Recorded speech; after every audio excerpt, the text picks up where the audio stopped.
Hello, welcome in to another live episode of the Ball Knowers podcast. Today, with my dad, the dry aging dad, we're talking about Guillotine, who you should be bidding on, how much you should be bidding on them. Week 12, we're going into now. Season's flying by at this point. And the Guillotine Leagues, you're at the final stages of your leagues. If you're on guillotineleagues.com or any of those affiliate websites that have created Guillotine League since, you probably have your final fives locked soon. So you need these final pickups that are crucial to your teams. And if you're on like Sleeper or any of those other ones that recently added it, I believe those Yahoo. don't have those. Yeah, Yahoo. I believe those don't have the final five automatically.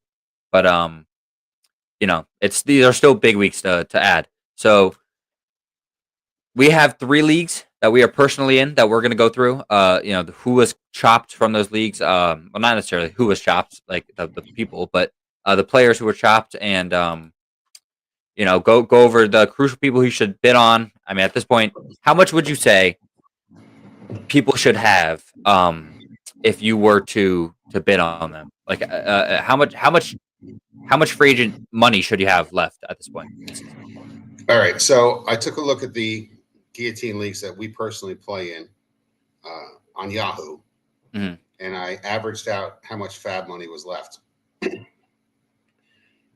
Guillotine 1, the average FAAB money was $256, and on Guillotine 2, it was $255.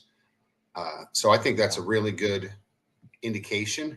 But Wow. personally, I already got chopped in Guillotine, but in the Same. Guillotine 2, I have $66 left because I blew a lot of money last week on Jamar Chase, who is not playing next week because he spit on Minka Fitzpatrick.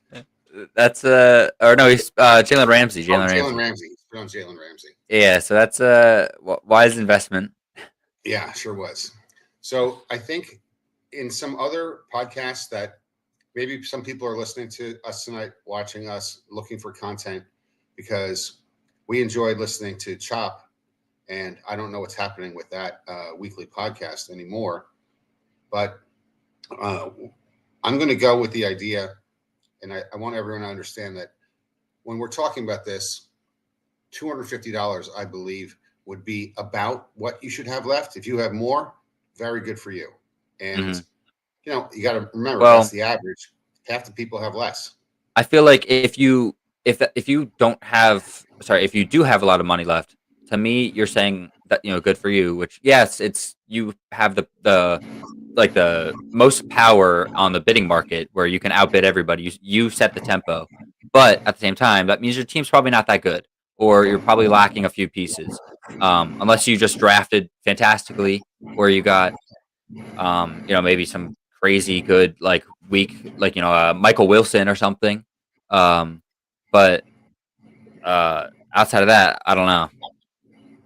Yeah, I agree. And if you have a lot of money left right now, you really have to start spending it because these teams are getting better and better.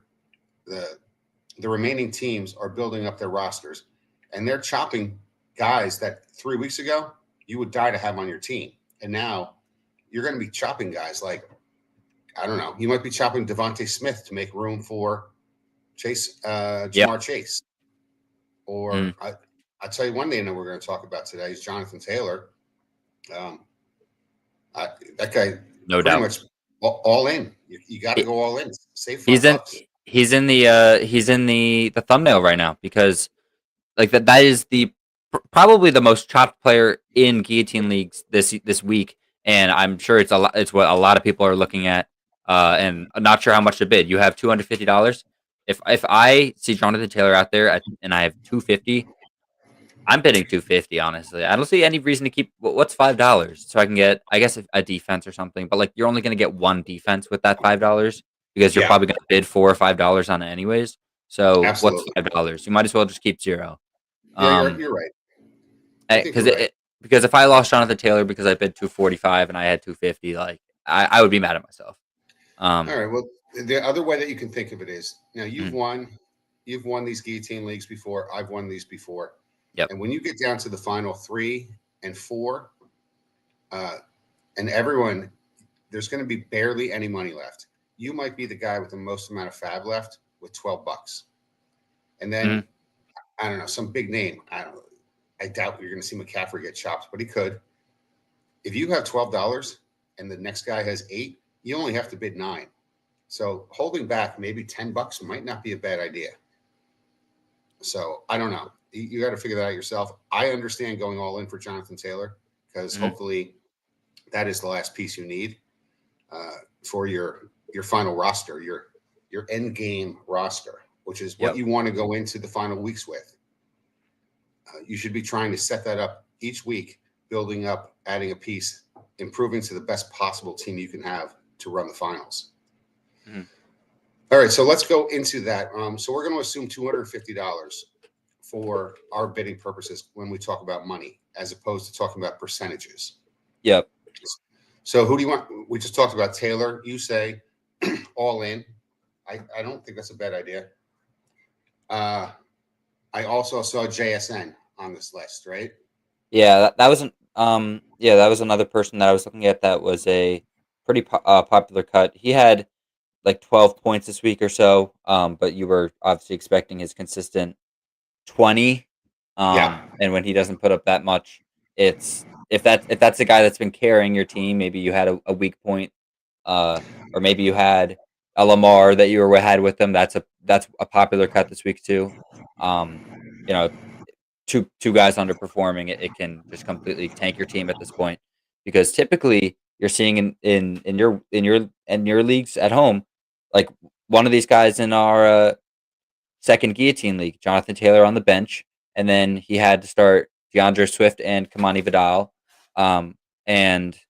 Vidal, and they both underperformed. He started Brian Thomas Jr. for some reason, but he had Lamar, like I said. So there's if you just have a few guys underperforming, your team is tanked, and JSN was one of those guys. Needless to say, that's a really good point. If we take a look at just the upcoming week in our Guillotine League, the lowest projected score right now, and this is before anybody made their bids, which will be done overnight, but the lowest projected score right now is 106. The highest is 124. That basically means out of the 7 teams that are left, any one of them can be chopped. So having one down player or one bad lineup decision, that could send you to the blade. All right. So what are you going to bid on JSN? So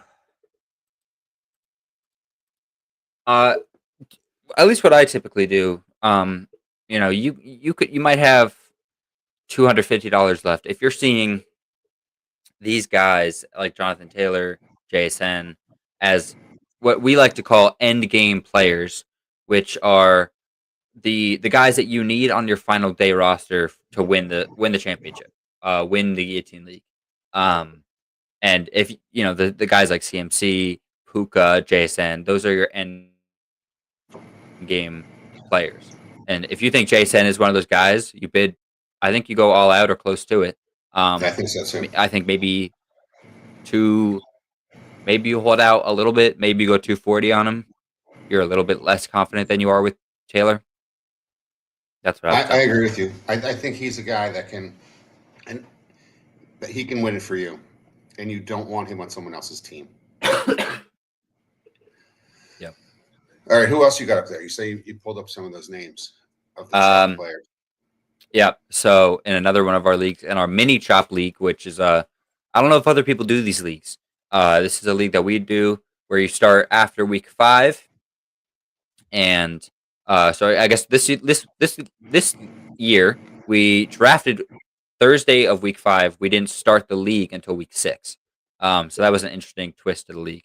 But regardless, it's our mini chop league, so with fewer players in it. Still Guillotine.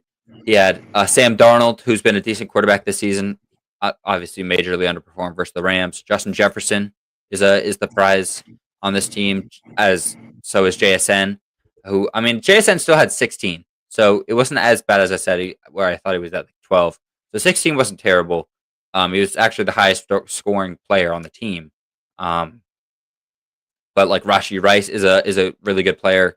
He had Tet McMillan on the bench, which is he's been really performing very well this season, especially down the Yeah. like last few weeks. So that's a big Neil piece. killed it. Bowers, Genty, and Jacobs. Like he's got a lot of really good players. At this point, every roster that gets cut, you're looking at probably at least one end game player, and then a few that'll help you get to the finish line. So there's a lot of names to talk about, but a lot of underperformers this week. Only I think two players on the team hit double digits. I don't think I would want Jefferson on my team. I would rather have him be on my opponent's team at this point. I agree. I think McCarthy stinks. And with that being said, agreed. Me personally, I'm not bidding on him. Now, if you have Marvin Harrison on your team and you're in a bad spot because you don't know he's going to play this week, maybe Jefferson's going to be your upgrade. But I think there's enough receivers out there. Some of those other names you talked about, Lamar, I don't know. That was really scary on Sunday. He looked bad. He just didn't do well. The Browns defense is like so good. Like that's what I think it's like the Browns defense is just so good. They've been shutting down so many quarterbacks, so many just offenses in general this season that I mean Lamar definitely didn't look great, but I think it's the Myles Garrett is like the MVP if they weren't a 1-2 win team, Yeah. Yep. All right. So, what are a couple other names on that list? I am not a fan of Genty. I don't want him on my team. Yeah. So I threw out a whole lot of names at you. I think we can go through a few that I would say don't bid on because we've been telling you a lot of the names that we should bid on. Yeah. These are some that if you're going heavy on the Taylors, JSNs, the guys that you're really confident in, but maybe there's a few that you think that are more likely to have down weeks, especially if they have a tough schedule coming up. You just said Genty. I think I agree with you. He had back-to-back weeks of double-digit points, 17 and then 13 and a half. But then this week against Dallas, who I thought he was going to go off. This is a defense that has let up consistently amazing offensive performances. He goes 6 rushes for 7 yards. Yeah. The 6 points done. The addition of Quinnen Williams on that Dallas defense seems to have paid off pretty quickly. Yeah, great game. And let's look ahead at his schedule. The next game, Cleveland. So maybe if the Raiders offense has a terrible game, which I would bet they do because the Raiders offense is really, really bad. They're probably going to have a really bad game. I would not bet on Genty a single dime. Yeah, I agree. I don't want him on my team. In fact, I want him to be on someone else's team. Agreed. Maybe somebody falls for the trap and thinks, projected points, I'm seeing 16, 17, 18 points. Let me start him. Yeah. No, he's going to get you. He's going to get you. Maybe they score a touchdown maybe they score a touchdown this week. Maybe. And that might not even be him. If you really want Genty, if you're a fan, a Raiders fan, you want him on your team for some reason, wait a week. If you survive, he'll be there next week. Yeah. You'll see him chop again. Yep. What else you got? Staying on the same team. Let's talk Rashee Rice. Had a tough game against Denver Nuggets. Sorry, the Denver Broncos. After a really good stretch coming back from suspension, he had 19 points, 21 points, 16 points, 3 touchdowns, and almost 100 yards twice. But then really bad week coming off the bye week. Has a favorable schedule coming up against the Colts and then at Dallas. How do you feel about Rashee Rice? I like Rice. I think that Mahomes is going to be pissed off after that bad performance last week. I have Mahomes. I have Prescott. I sat Mahomes for the first time this year in my Guillotine League, and Prescott was the way to go. Mahomes is going to come out. As of right now, the Chiefs do not make the playoffs if the season ended today, which is wild. And Andy Reid is going to shake some stuff up. And I like Rice. He is the absolute security blanket.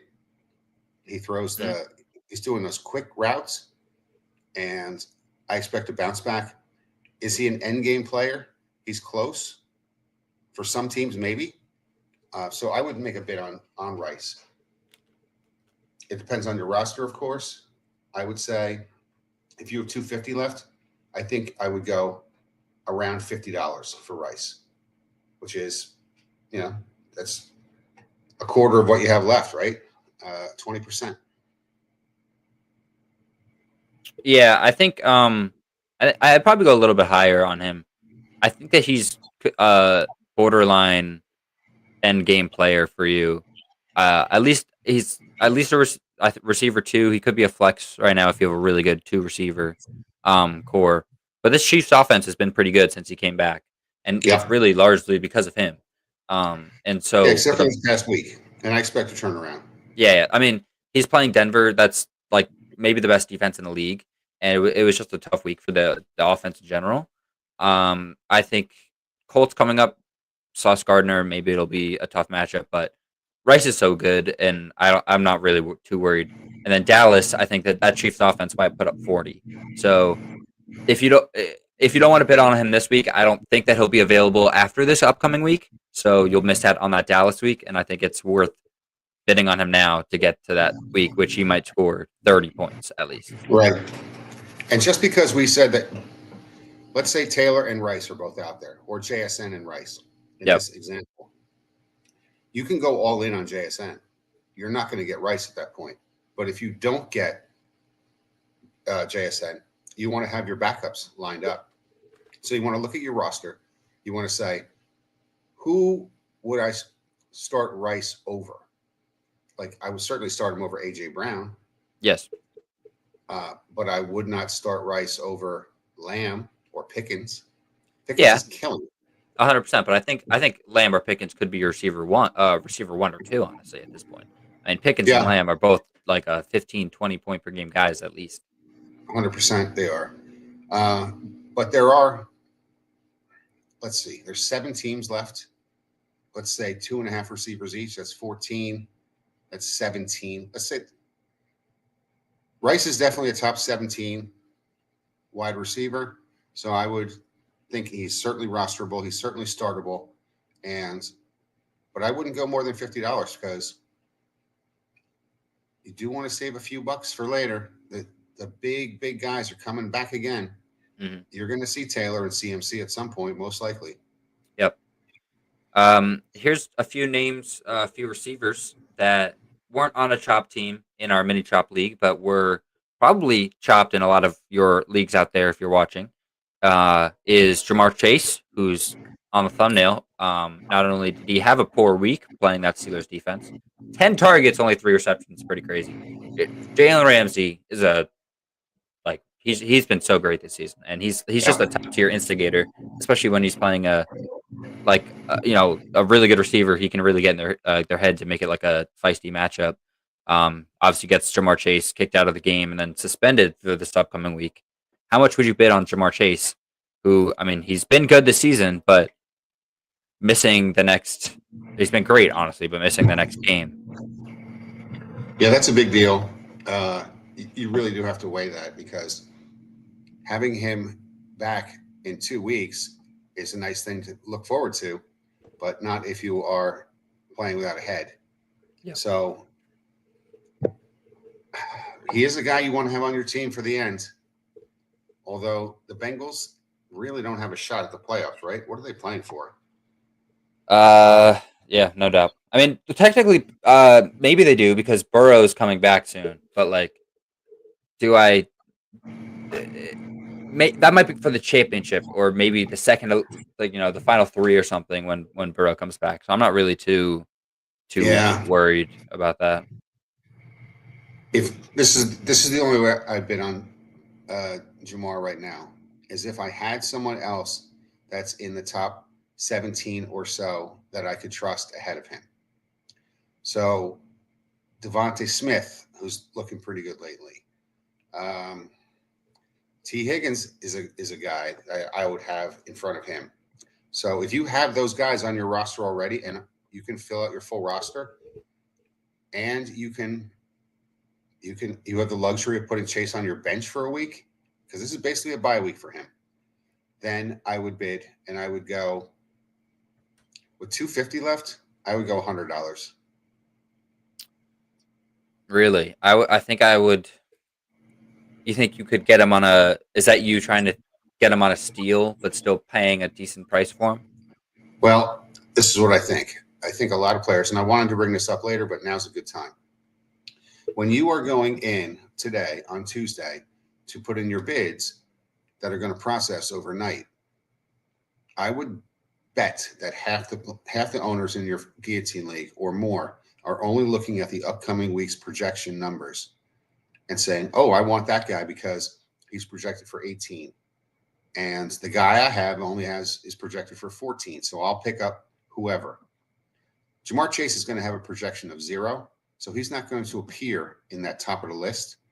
So the smarter players know he's there, and you could get him at a lower price. He is certainly an end game player.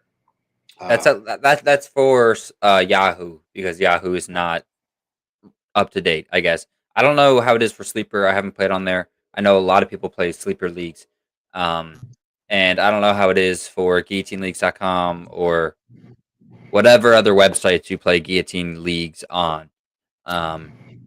So speak, this specifically for Yahoo where we play, because for some reason, if a guy like Jamar is hurt or on a bye or suspended, they just go all the way down to the bottom and like below even free agents, but whatever. Right, but if on whatever platform you're using, you can still sort by projected stats for the coming week, and he's not going to appear no matter what platform you use. So you might be able to get him at a discount. I don't want to not have him this week, because every week at this point, when we first started off with 18 teams, your chances of getting cut any given week were about 5%. Mm. And now your chances of getting cut are like 14, 15%. And the numbers are so very tight. The teams that got chopped this week in the leagues that we play in, those were some good players on those teams. And that could easily be you. And having a nice piece like Jamar Chase on your bench and you didn't even get to use him, well, then you just wasted that. That money might be better spent somewhere else. So that's what I wanted to get in. So that's what I would say. I'm willing to go $100, keep the 150. Like you said, JSN is on that same team, right? Yeah. Who are some of the other top chopped players? In another one of our leagues, our main Guillotine League, this is our most competitive league. We've had professional fantasy football players in this league and others, top people. Lamar Jackson has been. I think I saw him now in how many leagues was it? In G2, in our main Guillotine League, and I'm not sure. Wait, let me pull up the last league, but at least 2. So Lamar Jackson, how do you feel about him? I know you said he had a tough week. He did have a tough week, and they finally got back to using Henry, which was nice. And some crazy trick play with Mark Andrews. That was wild. Yeah, that was. I couldn't believe that they not only chose to use Mark Andrews for that, but then it actually worked for like a long touchdown. Like he had that saw him speed. run so fast. Yeah, exactly. Fair enough. It was a great play. Yeah, it was. Me personally, in the 3 Guillotine leagues, I had Stafford, Prescott, and Mahomes, and I don't think I'd start Lamar in front of any of those 3, so I would not bid on him personally. But if you have been getting by with Danny Jones, maybe Sam Darnold, I think Lamar's an upgrade. So there's only 7 starting quarterbacks in the Guillotine leagues that you're still in. Lamar is certainly a top 7, and if you have somebody outside of the top 7, which is still a good player, Lamar is worth biting on. And I think you should go. If it was me, if I had Darnold, maybe I was getting by with, I don't know. I'm trying to think. Oh, I don't know. Bo Nix. Maybe even getting by with Penix. He's been playing really well lately, and now he's out for the season. That's a big upgrade to go to Lamar. Yep. I'll say Quarterbacks go for way less. $40. That's a good investment. You might be able to get them for 40. If you're really desperate, go 50. What are your thoughts? I think depending on who you think is your end game quarterback, or if you really need an upgrade, which it feels like quarterback's been a pretty up and down, inconsistent position this season. It's been hard to find good top, guys who can you can rock with the whole season and not have to change up on them. Lamar can be that guy for you, I think. Obviously, a tough week for Cleveland, but really great schedule coming up. Playing the Jets, Cincinnati, Pittsburgh, all at home, and then at Cincinnati. That's a crazy 4-game. That's crazy. Stretch of that can get you all the way to the end and win you a league. He could. He's had a decent season so far. Not its greatest, but like a fine season. Obviously he missed some time, but like he could totally be a MVP level player for this final stretch of the season. And yeah, I don't disagree. I didn't know the schedule coming up. I'm glad you looked at that. That makes him more valuable, and he's definitely worth somebody. Unless you do have, the real big names. Josh Allen. If you've got Allen, you don't want to add Lamar. No. And I'm going to put Prescott in that top tier as well. Stafford's playing lights out. 100%. I'm Stafford. I'm a little bit like, I feel like after this week, he still played well against Seattle, no doubt, but I'm a little bit less trying to bid everything on him as much as I would, I think, Dak, where he is just playing lights out this whole season. Yeah, but there's no way Dak got chopped in any league. He yeah. If there was any Cowboys that got chopped, that'd be pretty crazy. What's your bid on Lamar? I think because I think he can be an end game quarterback. And if you're having 250, 300, I'd go maybe like 100, 90, 95. That's an awful lot of money. I think, I don't know. I think if there's a quarterback that can be like maybe 80, like somewhere in that range, like 90, 95, 100, like in that range, because I don't know. I think if he could be your final starting quarterback, that's pretty important. And if he can get you 20 points per game or plus, like well over that, which he has been capable of doing in most of his games this season, then that's pretty valuable. The strategy on this is that you look at your other 6 teams that you're playing against, and you look at their quarterbacks, and you look at their FAAB money left. Mm-hmm. And if somebody has been trying to get by with Jackson Dart, who he's losing weapons all around him. Yep. If the guy who has Jackson Dart has $200 and a couple other holes, you can kind of set your bid on Jackson that way. Mm-hmm. It's more than just looking at your own team. You got to look at the other teams, their needs, and their FAAB money as well. Yep. I'd never mention it in the beginning, but if you are still watching at this point and need more Guillotine advice, make sure to subscribe and like the video, and subscribe to the DryAgingDad channel as well. How to dry age steaks. It's good stuff. I have your YouTube channel pulled up. We can preview a video, your recent upload or something at the end. But anyways, the final, they can just go visit. Throw out another name, because I know people are out there looking for advice on what to bid this week.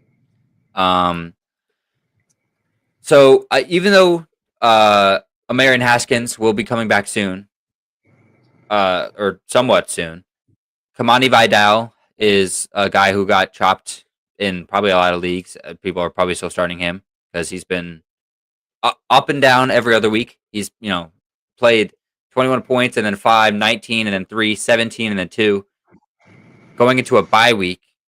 So could be a decent pickup. Playing the Raiders, that's not bad. I don't know if Haskins is coming back. Hampton. Sorry, Hampton. My bad. Not Haskins. My bad. Yeah, I would go really low on him because you don't know how strong Hampton's going to be when he comes back. And if you remember,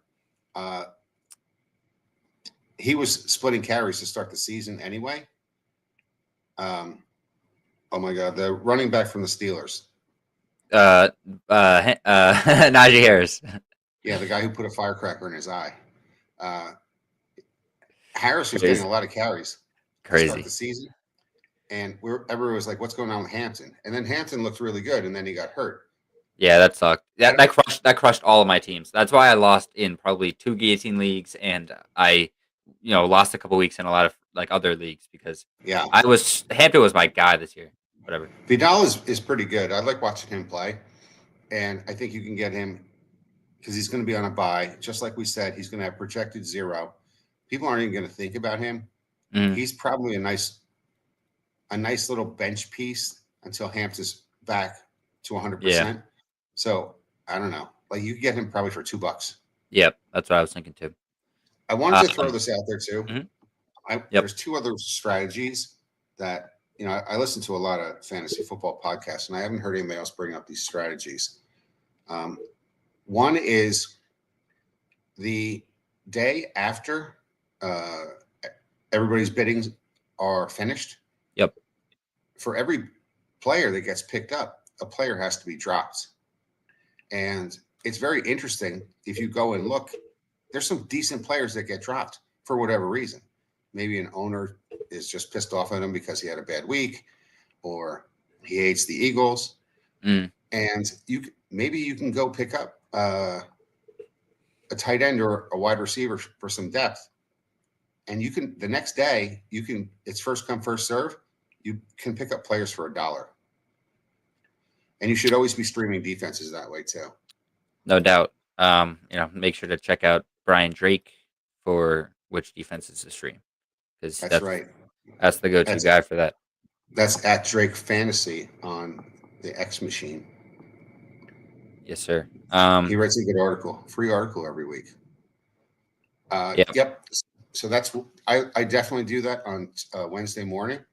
I will go through and see who I got and who I didn't get. And then I will go and see who was just dropped overnight. And I'll say, oh, I'll take that because he's better than my 4th receiver. Yeah. And I'll just throw him. And sometimes you need those guys. I picked up Devontae Smith last week I think I got him for nothing. And I have to play him this week because Jamar Chase spit on Jalen Ramsey. Well, that's unfortunate. Well, but another name I want to throw out was Jalen Waddle, because he's been on a crazy hot stretch the last 3 weeks, scoring in 2 games, getting 80+ yards in all the games, 5+ catches. He's been fantastic, and not even that's like the easiest schedule. They go 2-1. The Dolphins are actually looking not half bad the last few weeks. Yeah, I agree. And so, but they're going into a bye week.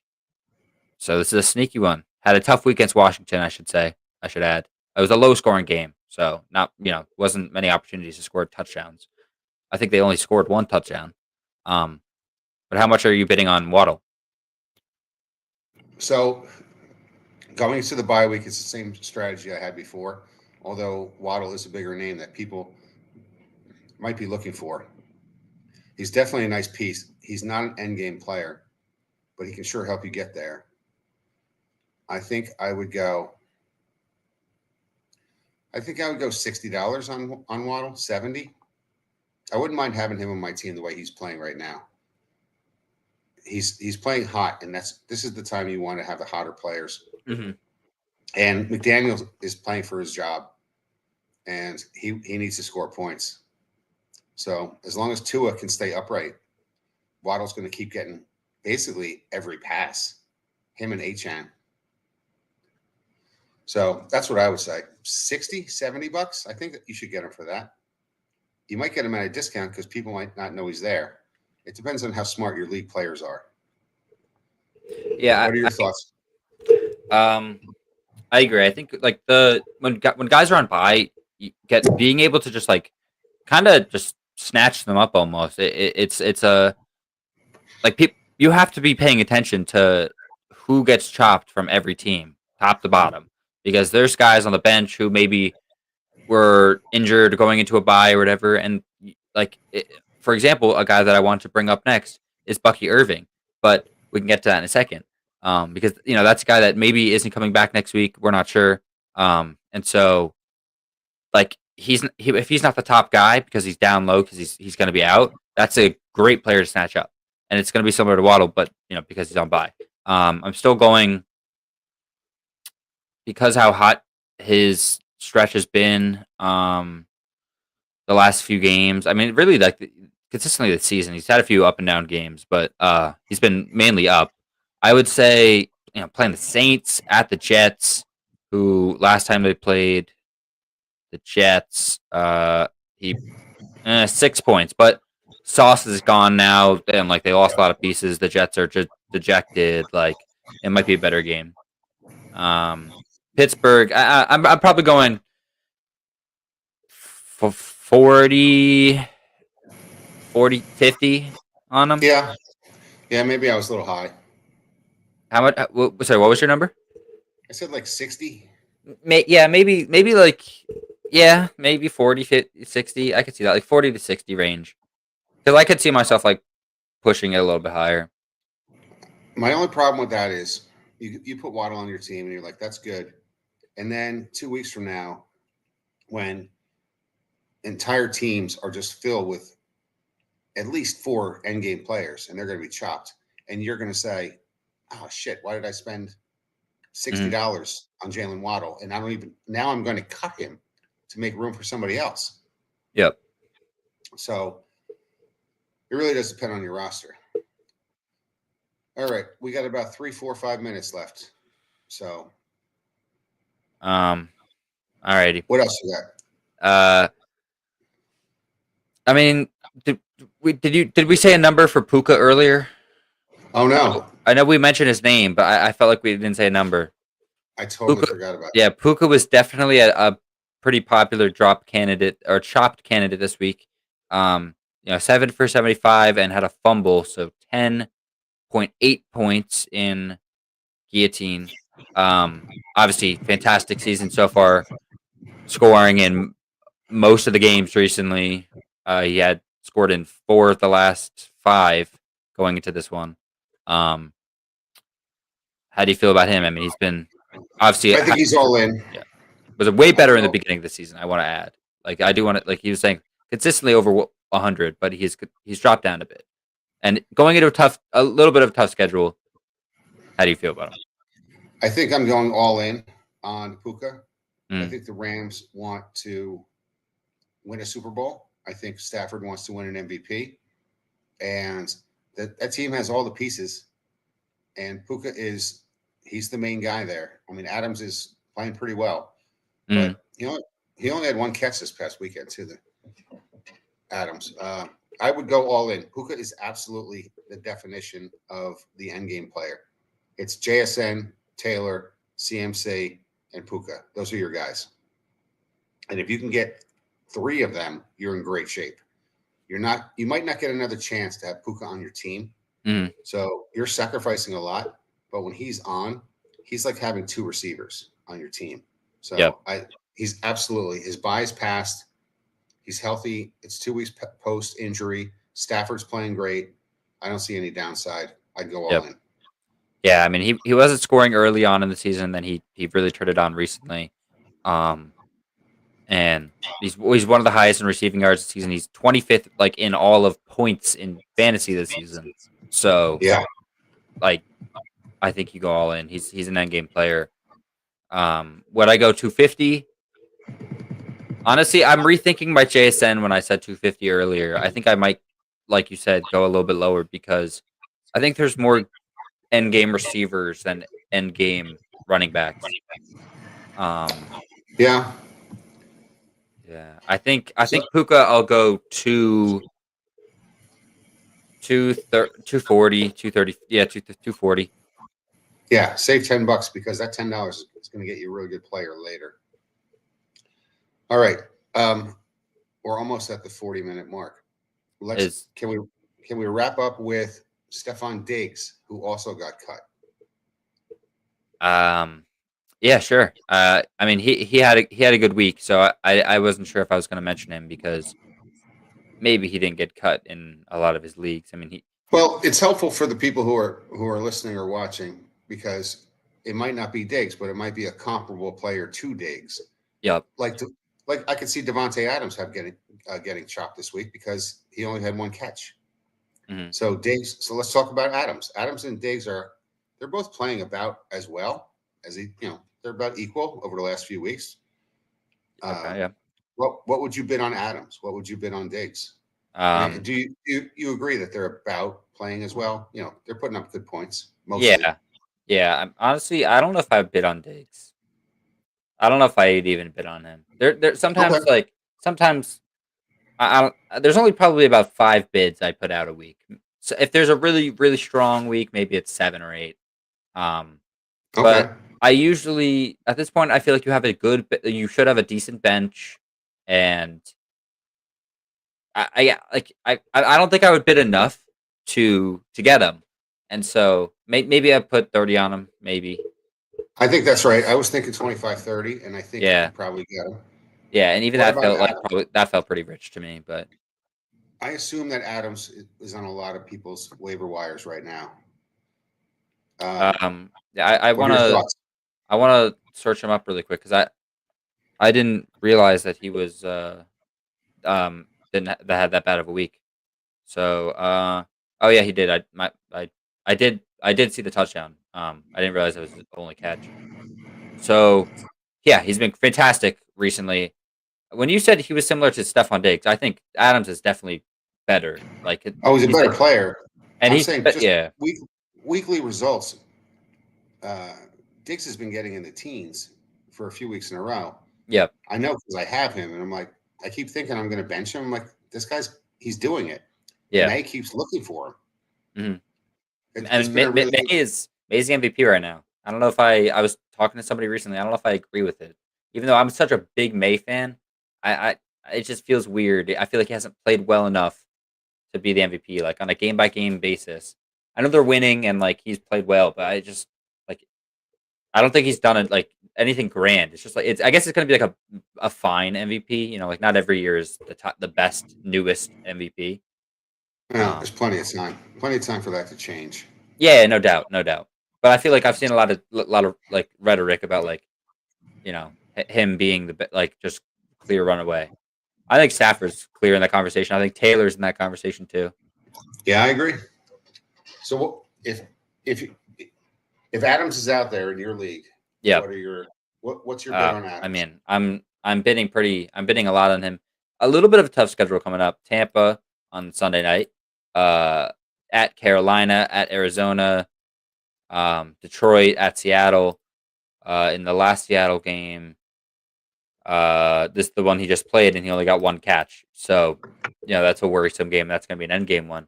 Um, but he's been so good recently. I think I'm still going. Shoot, maybe not like 80, 90, maybe a little bit higher. Exactly where I am, 80, 90. I think Yeah, he'd be a like nice piece to have on your team. Future Hall of yeah. Famer, possible Super Bowl run. Mhm. And a good strategy that I think a lot of people should learn for guillotine leagues, and a great way to snipe these bids and get them over your opponents. When you're bidding, if you're bidding 100, let's say you're like, oh, I really want Devontae Adams, I'm putting 100. Don't go 100 on the dot because somebody's going to go 101. So go 102, go 104, go Absolutely, 109, go it happens 103. every week. Every Like week. yes, somebody wants Saquon and they put 100 on him, and then somebody goes 102, and it's like I just lost because was I saving those $3? Did I tell myself I'm 100? I can't go 101. Like Yeah, yeah, you're absolutely right. so. All right, super Always cool. go a little higher. Let's give a little teaser for next week. We'll throw in a few more pieces of strategy, and we'll talk about what Paul Charchian likes to call the sabotage drop, because this is the time of year where a sabotage drop is a really fun idea to drain some money out of the league. But Jack, I got to wrap it up. Thank you very much for inviting me to this. Yes, sir. What are you going You'll to call probably this? Are you going to call it Evade the Blade? yeah. I mean, when we do the guillotine segments, it'll be this is the evade the bleed like episode. All right. I don't know If if you I don't don't have, I don't know if they'll all be guillotine related moving forward, but uh, when I'm sure I'll have NBA stuff eventually. I just haven't gotten around to it. But the guillotine stuff is what I do every year. We're in 3 leagues, so I'm heavily invested in it. So lots to talk about. yeah. Um, All right. yeah, but in the Study, meantime, yeah, study sorry, go hard. on, yeah, Study yeah. hard. Get up to grade. Okay. In the meantime, make sure to like and subscribe to Dry Aging Dad as well. He's dry aging a bunch of meat in a fridge and then cooks it and shows it off. It's pretty cool videos. They taste pretty good. What are you making And for me? What are you making for me when I go home? for Thanksgiving, Yeah. we're doing dry aged short ribs, beef short ribs, and I got a dry aged leg of lamb. They're all Is ready there to gonna go. be is there gonna be a video? Oh, yes. I already posted 2 shorts on the short ribs. Okay. Well, make sure to check those out. Um. Okay. All right. Well, until next week. See you guys around. See you later.